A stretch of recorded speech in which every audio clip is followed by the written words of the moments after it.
puji Tuhan, kita bisa ada sampai saat ini dalam keadaan yang baik. Itu semua karena kemurahan Tuhan. Ayo adik-adik sama-sama kita siapkan hati kita mau berdoa. Tuhan Yesus, terima kasih untuk kebaikan-Mu, untuk kasih setia-Mu Tuhan dalam kehidupan kami, sehingga Tuhan kami ada sampai saat ini dalam keadaan yang baik. Itu semua karena anugerah-Mu. Dan tiba saatnya Bapa, kami akan memulai ibadah. Tuhan sertai ibadah kami ini mulai dari awal, pertengahan, hingga akhirnya.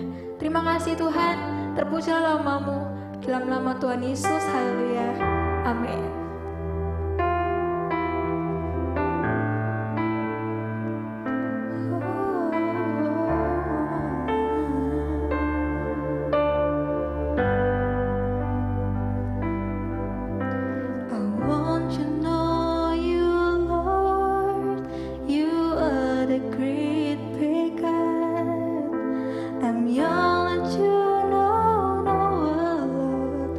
Come and be my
lagi ya. Sama-sama katakan. I love you Jesus, I grow up knowing you. I love you Jesus, I grow up serving you. I love you Jesus, my life was saved by you. I never forget, I grow up loving you. Sekali lagi ya, I love you. Love you Jesus, I grow up knowing you. I love you Jesus, I grow up serving you. I love you Jesus, my life was saved by you. I never forget, grow up serving you. I never forget, grow up serving you. I never forget, grow up serving you. Terima kasih Bapak untuk hadirat-Mu Tuhan, untuk kebaikan-Mu pada setiap kami. Dan tiba saatnya Bapak, kami akan memuji, meninggikan Kau lebih lagi. Yang siap untuk memuji Tuhan, bersama-sama katakan amin. Mari adik kita bangkit berdiri semuanya. Kita mau meninggikan Tuhan lebih lagi. Oke. Tepuk tangan semuanya ya.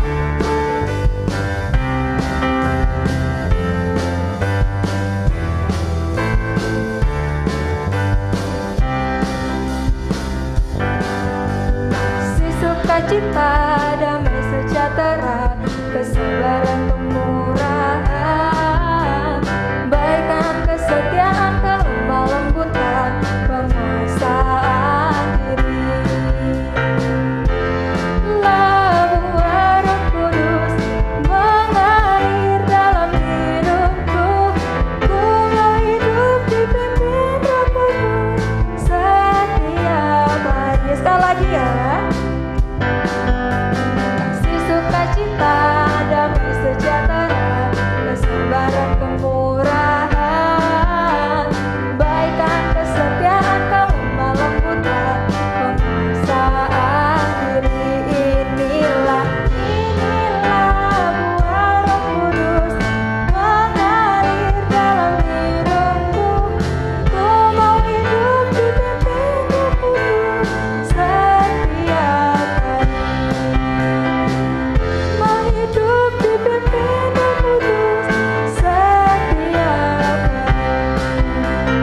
Ku mau hidup dipimpin Roh Kudus setiap hari. Sebentar. Ini kok nggak pada semangat semuanya ya? Ini udah makan atau belum makan? Udah makan atau belum? Lebih semangat lagi ya adik-adik ya. Siapa di sini yang hafal 12 murid Yesus? Siapa yang hafal? Angkat tangan. 12 murid Yesus. Kita nyanyi semuanya ya.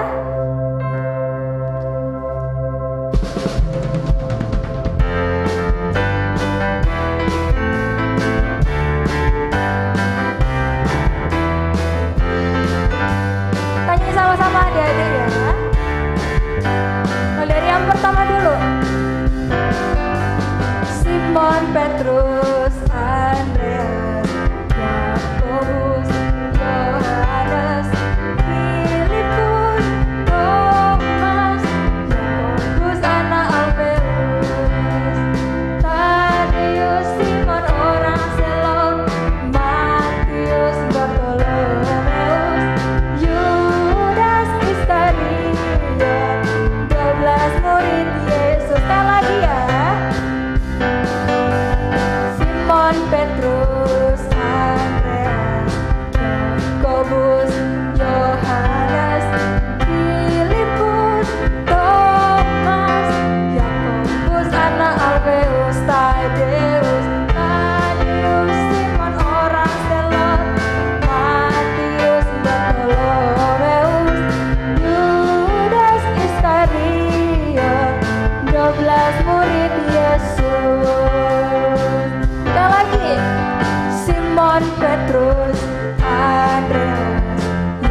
Yakobus, Yohanes, lebih keras, Filipus, Thomas, Yakobus, anak Alfeus, Tadeus, Simon orang Selot, Matius, Bartolomeus, Yudas Iskariot, 12 murid Yesus. Sekarang dengar dia panggil nama saya, dengar namamu tunjuk, dengar dia panggil nama saya, juga dia panggil namamu, sekali lagi dengar dia panggil nama, dengar dia panggil namamu, sekali lagi dengar dia panggil nama saya, juga dia panggil namamu. Ku jawab ya, dijawab apa? Ya, ku jawab ya Tuhan, jawab ya Tuhan, ku jawab ya. Sekali lagi ya, sama-sama kita dengar suara Tuhan. Dengar dia panggil nama saya, dengar dia panggil namamu, sekali lagi dengar nama saya, juga dia panggil namamu, dengar dia panggil nama, dia panggil namamu, dengar dia panggil nama saya, juga dia panggil namamu. Ku jawab ya, ku jawab ya, ku jawab ya Tuhan, ku jawab ya Tuhan, ku jawab ya, ku jawab ya, ku jawab ya, ku jawab ya Tuhan, ku jawab ya Tuhan, ku jawab ya, ku jawab ya, ku jawab ya. Berikan kemuliaan buat Tuhan. Silakan duduk adik-adik. Sebelum kita mendengarkan firman Tuhan, sama-sama kita nyanyikan satu buah lagu lagi ya.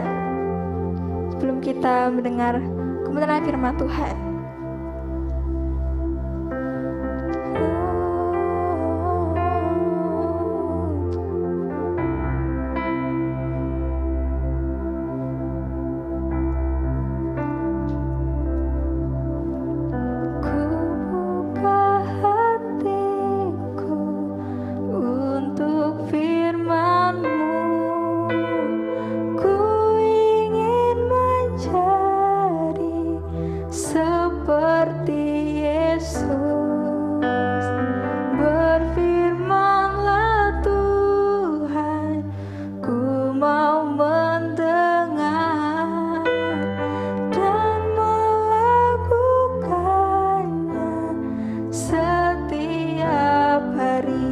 Lagi katakan ku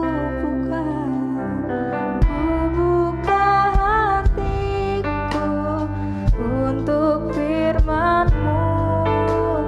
Ku ingin mencari seperti Yesus.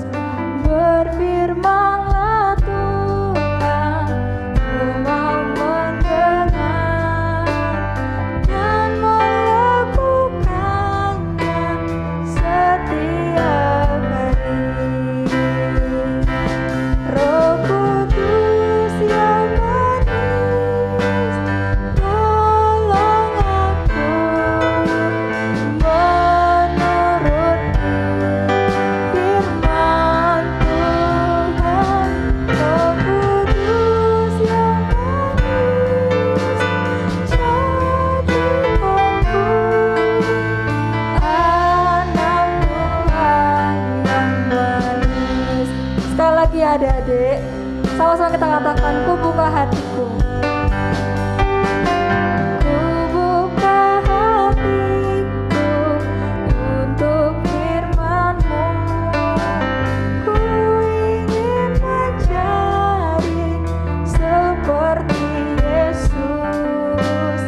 Berfirman-Lah Tuhan,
Tuhan Yesus, terima kasih ya Tuhan.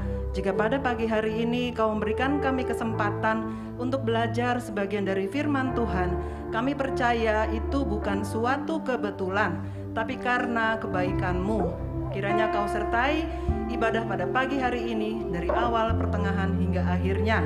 Berfirmanlah Tuhan, kami siap mendengarkan. Yang siap mendengarkan firman Tuhan, mari sama-sama kita katakan amin. Terima kasih kakak-kakak. Sama-sama. Shalom semuanya. Mana ya suaranya, kok gak kedengeran ya? Shalom semuanya. Shalom yang di rumah. Kedengeran, yang di rumah juga kedengeran. Ya, pada pagi hari ini, mulai bulan September, kita sama-sama akan belajar tentang buah roh yang ke-9. Siapa yang tahu buah roh yang ke-9 itu tentang apa ya? Siapa yang tahu? Tentang apa ya? Ayo yang tahu tangannya ke atas. Tentang apa? Penguasaan diri. Tentang apa? Yuk sebut bareng-bareng. 1, 2, 3. Tentang apa? Penguasaan diri. Coba kita lihat ya buah roh yang sebelumnya sambil kita mengingat-ingat. Kak, Galatia 5 ayat 22 sampai 23. Kita baca sama-sama ya supaya kita ingat. Apa aja sih buah roh itu? Yuk baca bareng ya. 1, 2, 3. Tetapi buah roh ialah kasih, sukacita, damai sejahtera, kesabaran, kemurahan, kebaikan, kesetiaan, kelemah lembutan, penguasaan diri. Tidak ada hukum yang menentang hal-hal itu. Amin. Ya. Jadi ada di situ ya, penguasaan diri yang ke-9. Penguasaan diri itu apa ya? Penguasaan diri dalam bahasa Yunani itu dikenal dengan istilah enkratos. Apa? Enkratos. En itu artinya di dalam. Kratos itu artinya kekuatan atau kuasa.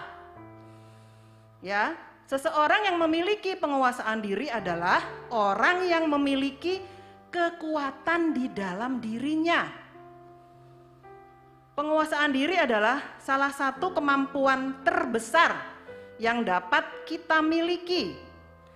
Kemampuan ini akan berkembang ketika kita dekat dengan Tuhan. Sekarang Tante mau tanya, pernah nggak anak-anak yang di sini atau yang di rumah ngelihat ada anak kecil di Indomaret atau pokoknya di mall atau di toko nangis-nangis karena minta dibeliin mainan sama mama papanya? Pernah lihat nggak? Di sini enggak, di sini anaknya manis-manis, nggak ada yang suka nangis, ya. Anaknya nangis-nangis gini, wah beliin, nggak mau. Mamanya dibilang, nanti ya nak. Nggak mau, sekarang aja. Pernah nggak ngeliat gitu? Ada yang guling-guling malahan.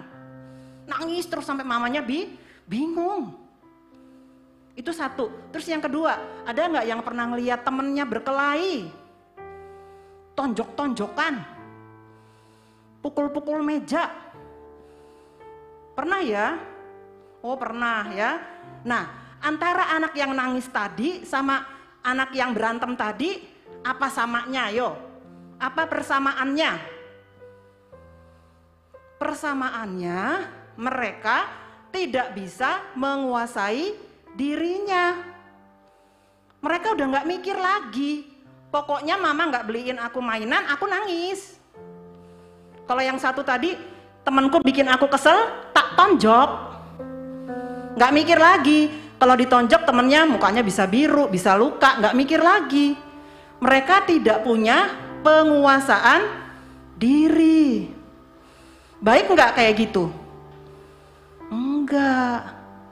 Kita harus bisa menguasai diri. Penguasaan diri itu juga merupakan kemampuan yang Tuhan berikan untuk kita bisa mengendalikan diri. Melarang kita untuk berbuat dosa. Melarang kita untuk berbuat yang merugikan orang lain atau merugikan diri kita sendiri. Zaman-zaman sekarang ini, saat-saat musim corona yang kita sekolahnya online, ada loh beberapa anak yang tidak bisa menguasai dirinya. Contohnya apa? Gadget. Main gadgetnya dari pagi, siang, sore, malam, tengah malam, setengah pagi, siang, muter lagi, nggak ada berhentinya. Ada loh muridnya Bu Doris ya, muridnya Mem. Kalau sekolah, gurunya nerangin, dia buka YouTube. Atau dia main game. Ada. Terus ditanya, kok kamu main game, kenapa? Soalnya, kalau pelajaran dari Bu Guru itu membosankan. Aku capek. Aku mau main game aja. Boleh nggak kayak gitu? Kita main game boleh, tapi ada waktunya. Kalau waktunya sekolah, ya kita harus sekolah. Sekolahnya online tante, aku capek. Seluruh dunia juga capek. Semua anak-anak kondisi seperti ini yang ada virus Mbak Corona itu yang belum pulang-pulang entah kemana ya. Semua anak sekolahnya online. Tante tahu itu pasti melelahkan, pasti membosankan, tapi itu harus kita lakukan. Orang kalau kecanduan gadget itu bahaya loh. Tahu nggak bahayanya? Dia bisa lupa makan.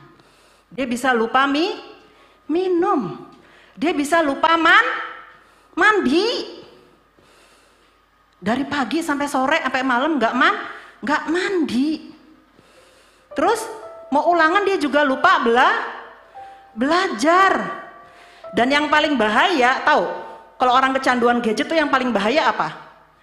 Dia lupa sama namanya. Percaya nggak?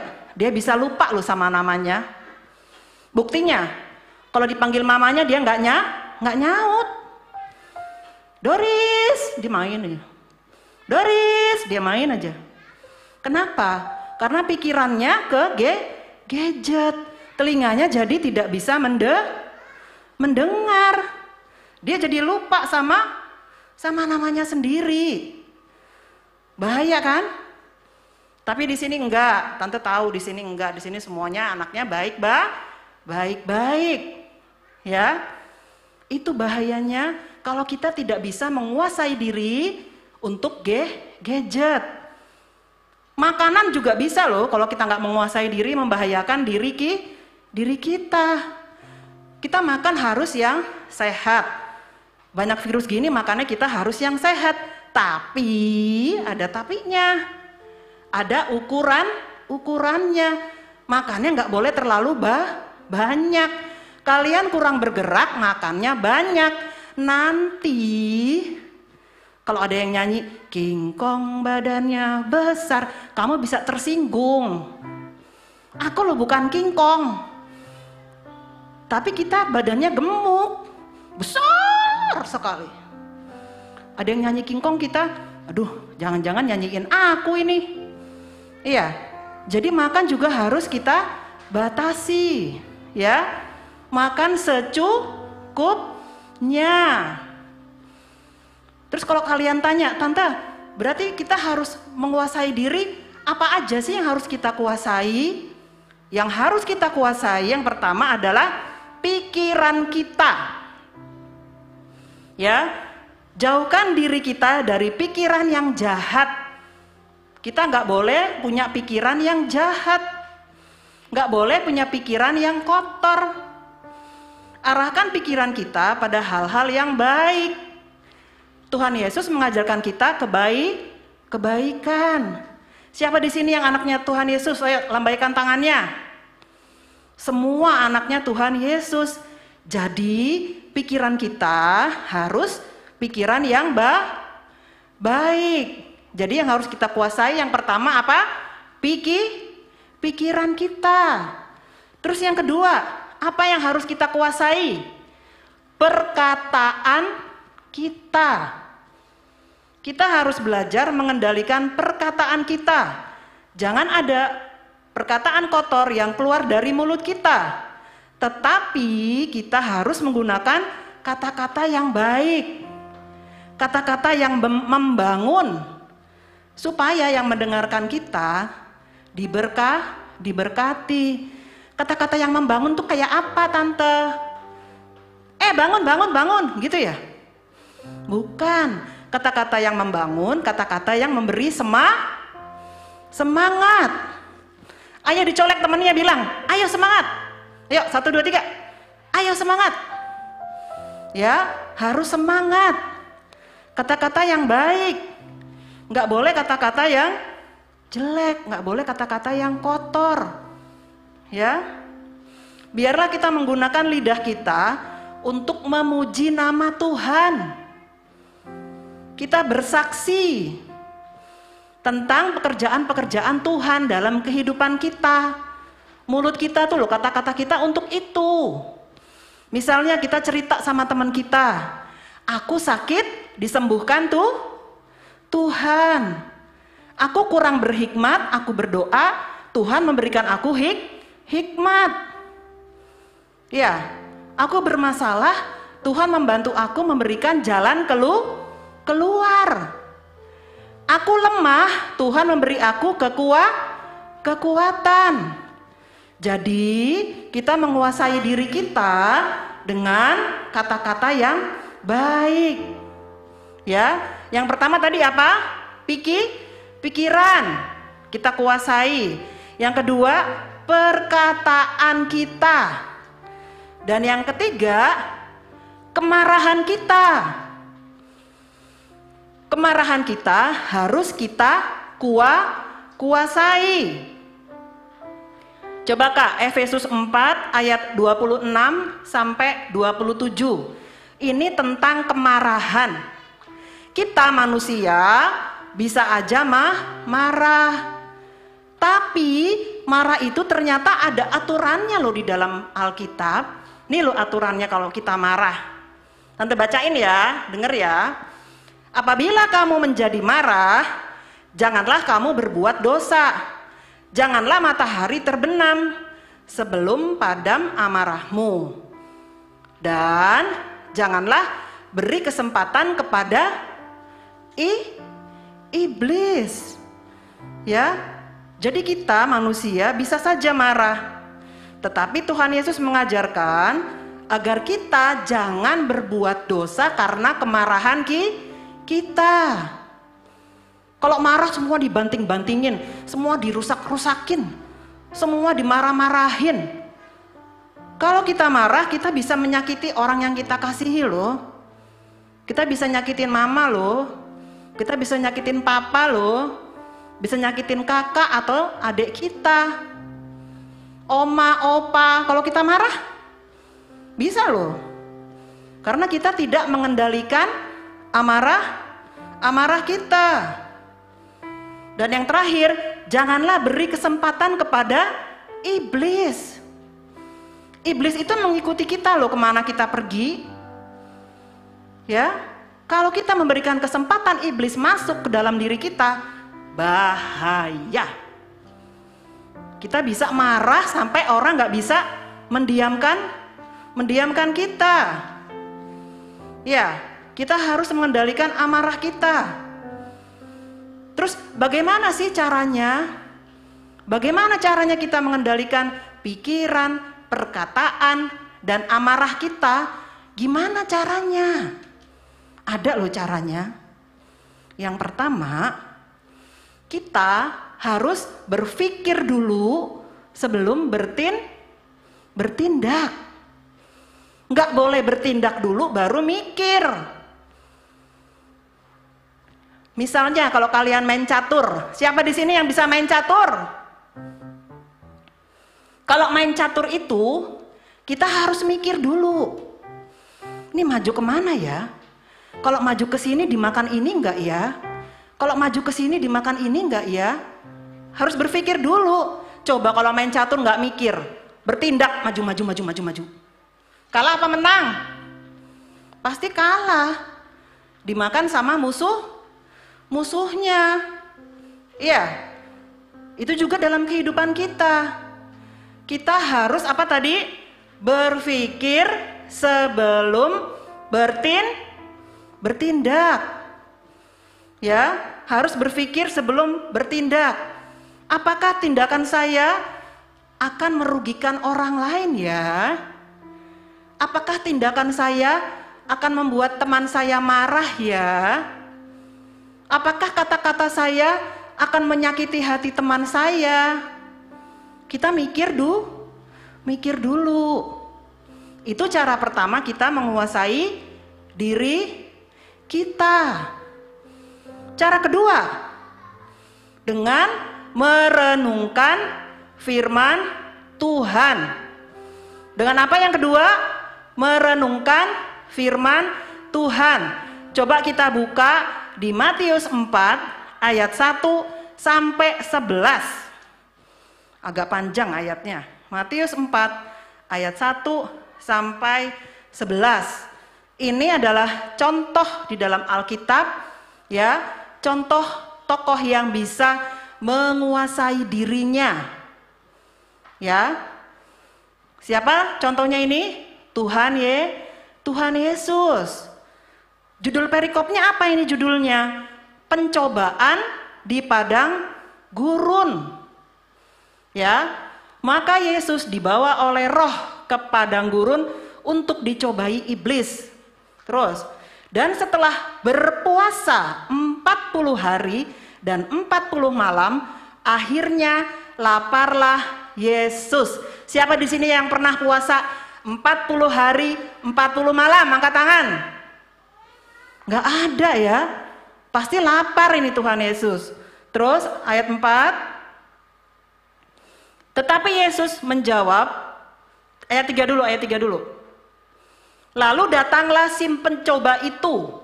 Siapa si pencoba itu? Si iblis.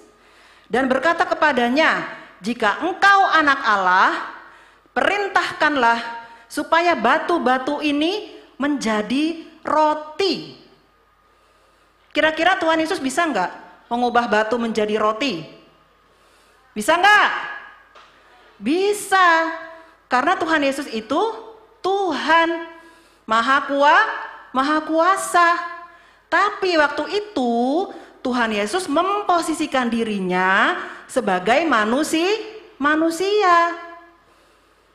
Terus dia bilang apa di ayat 4? Tetapi Yesus menjawab, ada tertulis, manusia hidup bukan dari roti saja, tetapi dari setiap firman yang keluar dari mulut Allah.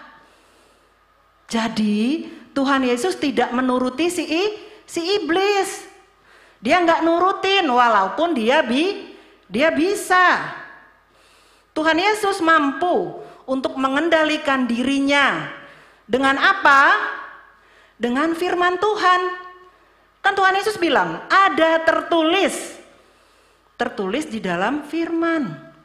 Manusia hidup bukan dari roti saja, tetapi dari setiap firman yang keluar dari mulut Allah. Ya, jadi Tuhan Yesus melawan si iblis dengan firman. Ada terusannya lagi, ayat 5. Ternyata si iblis masih nggak puas. Si iblis membawa Tuhan Yesus ke kota suci dan menempatkan Tuhan Yesus di bubungan bait Allah. Terus lalu berkata kepada Tuhan Yesus si iblis nih, jika engkau anak Allah, jatuhkanlah dirimu ke bawah. Sebab ada tertulis mengenai engkau, ia akan memerintahkan malaikat-malaikatnya dan mereka akan menatang engkau di atas tangannya, supaya kakimu jangan terantuk kepada batu. Jadi si iblis ini ngajak Tuhan Yesus ke bumbungan Allah. Terus dia ngomong apa? Jika engkau anak Allah, jatuhkanlah dirimu. Tuhan Yesus disuruh jatuhkan dirinya. Kira-kira kalau Tuhan Yesus jatuhkan dirinya, gimana? Mati apa enggak? Enggak. Tapi apa? Di ayat 7. Yesus berkata lagi kepadanya, ada pula tertulis, janganlah engkau mencobai Tuhan Allahmu. Lagi-lagi Tuhan Yesus melawan si iblis dengan firman. Sudah selesai sampai di sini? Masih ada lagi. Coba lihat ayat berikutnya. Dan iblis membawa Tuhan Yesus ke atas gunung yang sangat tinggi. Kalau gunung yang tinggi ngomongnya gunung tinggi. Ini gunungnya sangat tinggi. Berarti tinggi banget. Terus ngapain? Dan si iblis memperlihatkan kepada Tuhan Yesus semua kerajaan dunia dan kemegahannya. Dikasih lihat sama si iblis. Terus ayat 9. Dan berkata kepada Yesus si iblis ini, semua itu akan kuberikan kepadamu jika engkau sujud menyembah aku.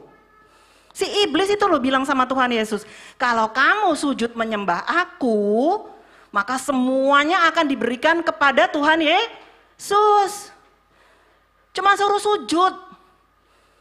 Sujud loh kan gampang ya, tinggal bungkuk aja. Cuman dengan membungkuk, Tuhan Yesus bisa dapat semuanya. Tuhan Yesus melakukan enggak? Coba lihat terusannya.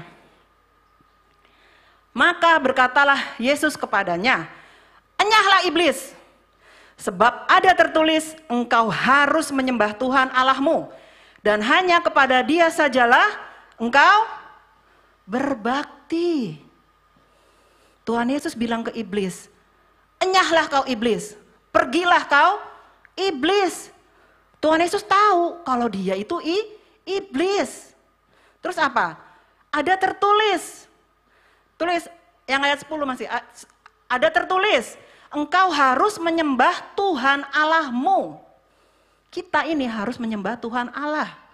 Dan hanya kepada Allah saja kita berbakti. Terus iblisnya ngapain? Ayat 11 coba lihat. Lalu iblis meninggalkan Yesus. Dan lihatlah malaikat-malaikat datang melayani Yesus. Jadi di sini ya, cara kita menguasai diri kita dengan firman Tuhan. Seperti Tuhan Yesus. Kalau di hati kita ada firman Tuhan, maka iblis tidak bisa menyerang kita. Ikuti Tuhan Yesus. Tuhan Yesus selalu menjawab permasalahannya dengan firman. Kita juga harus seperti Tuhan Yesus. Dan yang ketiga, gimana caranya kita menguasai diri kita? Yang ketiga nih yang terakhir ya. Dengan terus-menerus mau hidup dipimpin atau dikendalikan oleh Roh Kudus. Kita mau hidup terus dipimpin oleh siapa? Roh Kudus. Kita yang percaya Yesus sebagai Tuhan dan Juru Selamat dalam hidup kita, di dalam hati kita pasti ada Roh Kudus. Kok bisa? Tuhan Yesus sebelum naik ke surga, dia bilang, dia akan memberikan Roh Kudus sebagai roh penolong dalam diri kita. Jadi kita harus berdoa, minta sama Roh Kudus supaya Roh Kudus memampukan kita.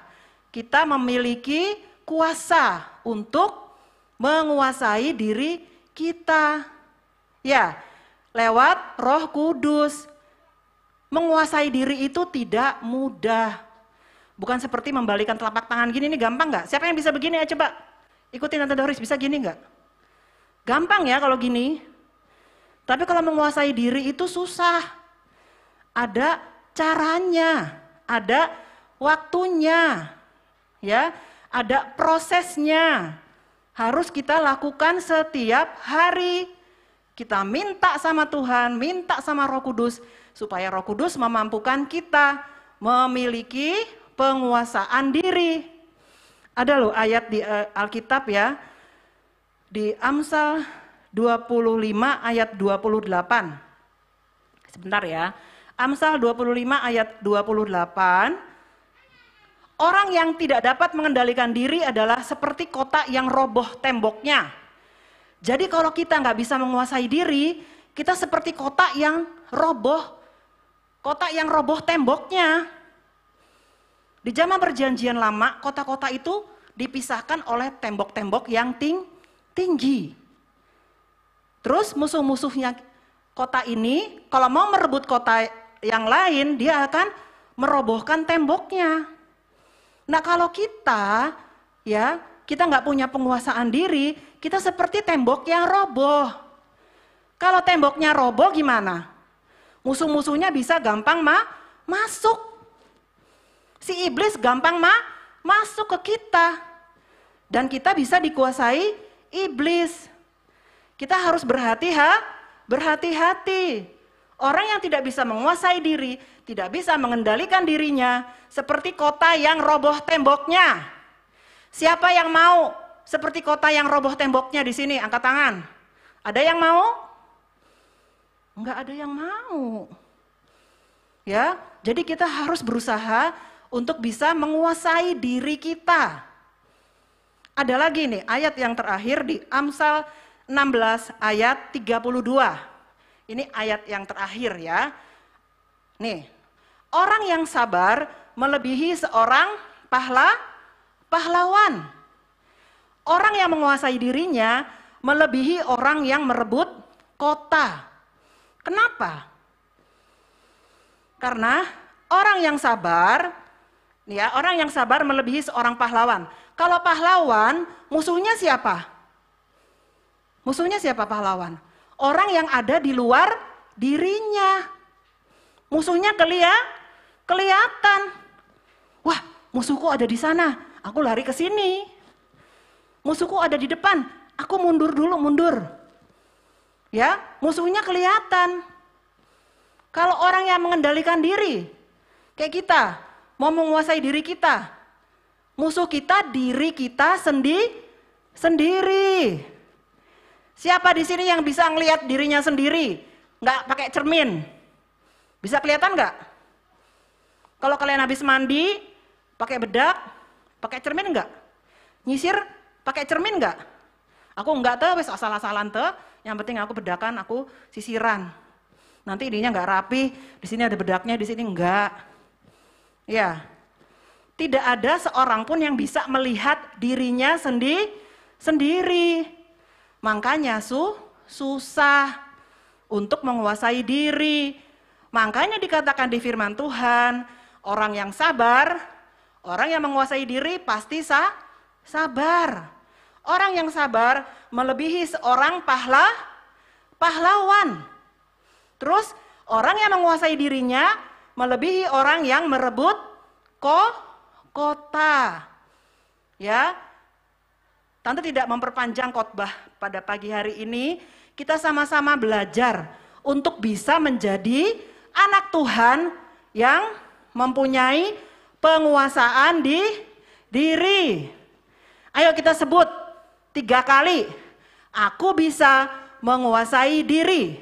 3 kali, 1, 2, 3. Aku bisa menguasai diri. Aku bisa menguasai diri. Aku bisa menguasai diri.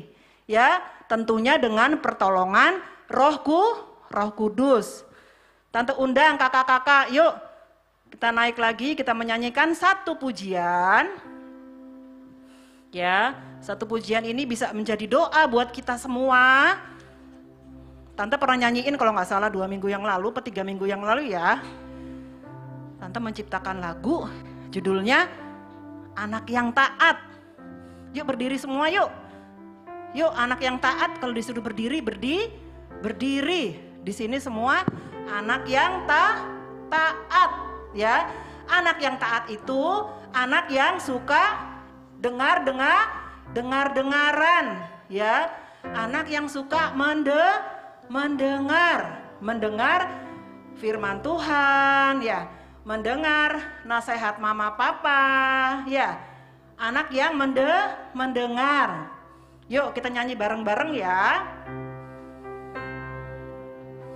Aku mau jadi anak yang mau ini pembawa damai. Aku mau jadi pembawa damai. Aku mau jadi pembawa damai. Karena aku disebut anak Allah. Stop dulu. Kalau anak yang taat pasti membawa damai. Anak yang taat gak suka berkelahi. Dia membawa damai di lingkungan sekitarnya.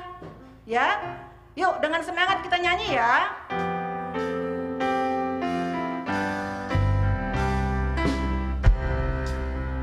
Aku mau jadi pembawa damai. Aku mau jadi pembawa damai.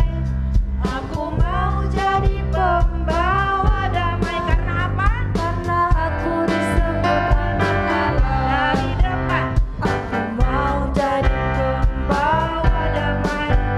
Aku mau jadi pembawa damai. Aku mau jadi pembawa damai. Karena aku disebut anak Allah. Aku tak suka marah-marah. Aku tak suka membuat marah. Aku selalu mengampuni jika temanku bersalah padaku. Saya ulang ya. Jadi pembawa damai. Aku mau jadi pembawa damai. Aku mau jadi pembawa damai. Karena aku disebut anak Allah. Aku tak suka marah-marah. Aku tak suka membuat marah. Aku selalu mengampuni jika temanku bersalah padaku. Jika temanku bersalah padaku. Satu kali lagi. Jika temanku bersalah padaku. Tuhan Yesus, terima kasih Tuhan. Kau berikan kami waktu untuk bisa belajar sebagian dari firman-Mu. Kami percaya Tuhan, Roh Kudus yang Kau tinggalkan di dalam hati kami, memberikan kami kemampuan untuk bisa menjadi anak yang mempunyai penguasaan diri. Terima kasih Tuhan Yesus untuk kebaikan-Mu. Hanya dalam nama-Mu, Tuhan kami Yesus Kristus, kami sudah berdoa dan mengucap syukur. Haleluya. Amin. Terima kasih Tante Doris. Siapa yang diberkati? Hari ini kita belajar tentang apa sih tadi? Penguasaan diri. Minggu depan kita akan belajar kembali. Minggu depan Om Henry yang ngajar ya. Siapa yang mau pulang? Atau siapa yang mau tidur di sini? Ada? Gak ada ya? Mau pulang. Ayo kita mau pulang. Kita minta supaya Tuhan memberkati kita. Allah Roh Kudus, Engkau yang menyempurnakan ibadah gereja anak. Kami bersyukur Tuhan, seberapapun kami yang mengikuti ibadah, baik yang di rumah maupun yang di gereja, kami rindu. Kami akan pulang dari tempat ini dan kami mengangkat kedua tangan kami untuk kami boleh menerima berkat dari Tuhan. Tuhan memberkati engkau dan melindungi engkau. Tuhan menyinari engkau dengan wajahnya dan memberi engkau kasih karunia. Tuhan menghadapkan wajahnya kepadamu dan memberi engkau damai sejahtera. Terimalah semua anugerah dan kebaikan Tuhan, yaitu penyertaan dan perlindungan Tuhan. Di dalam nama Tuhan Yesus yang sudah menerima berkat Tuhan, mari kita katakan amin. Oke, silakan duduk.